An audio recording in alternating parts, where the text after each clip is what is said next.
Hello guys, welcome back to the HardReset.Info channel. In today's video I'm going to tell you how to fix audio echo or screeching noise.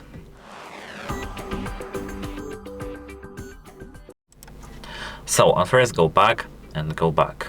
Here if we tap this button, we can hear ourselves. We can hear what this microphone from this camera want to tell us. So at first what I recommend doing is to just lower the volume level in our device.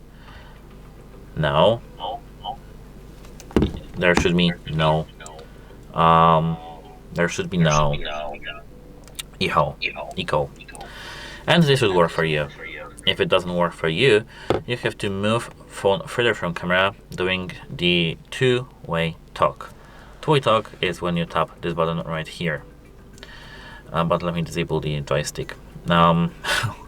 Apart from that, you can just go to your phone settings and check the call volume settings. Here, this is an iPhone, so I can't show it to you, but on your Android phone, there is such an option.